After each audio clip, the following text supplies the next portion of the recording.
Hello, my friends. It's good to see you. Please sit, take a drink, and let me tell you the tale of the Old Crockern. In the wild heart of Devon lies Dartmoor, an ancient land of granite outcrops, hidden bogs and whispered legends. Here, where mist clings to the moor like secret memories, stands a tor of weathered stone. Crockern Tor. And on this lonely peak a presence stirs, an ancient guardian known only as Old Crockern.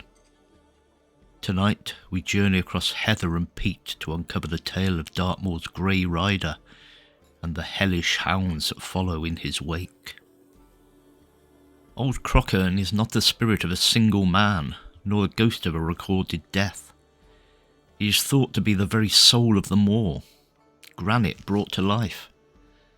Picture him emerging from the mist, a towering figure, skin the colour of lichen-covered stone, shoulders broad like a standing rock. His eyes gleam darkly, peat-water pools reflecting centuries of storms.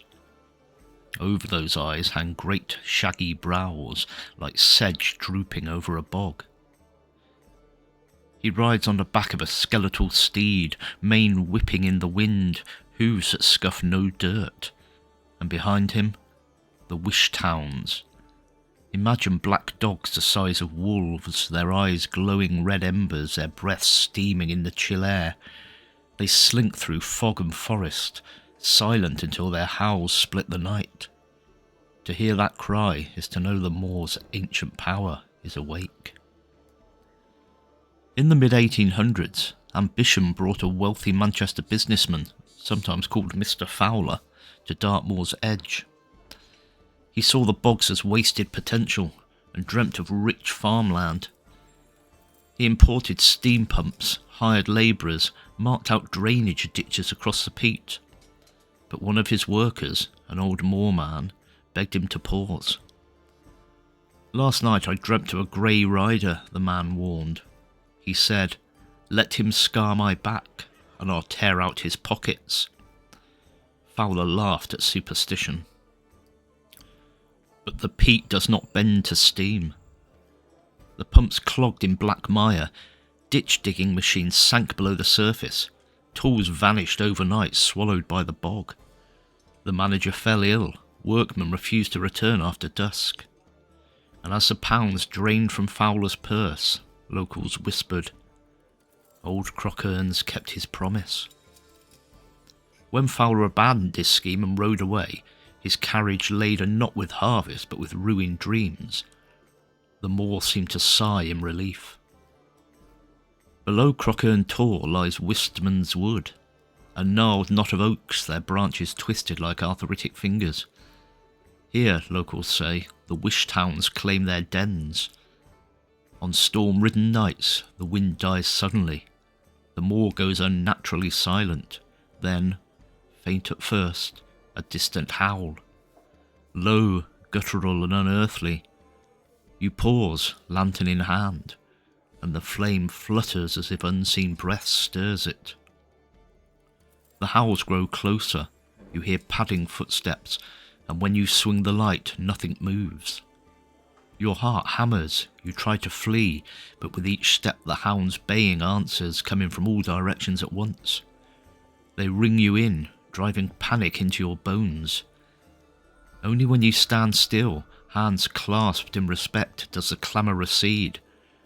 Then, as if on cue, the hounds vanish back into the mist, their ember eyes the last thing you glimpse. Crockern Tor was more than a haunt of spirits.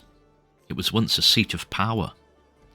From the 14th century, Devon's tin miners formed their own law-making body, the Stannery Parliament.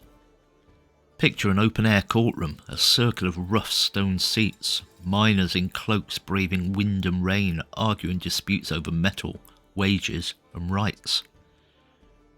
They called the largest boulder Parliament Rock. On it the Lord Warden would issue decrees that carried the force of law.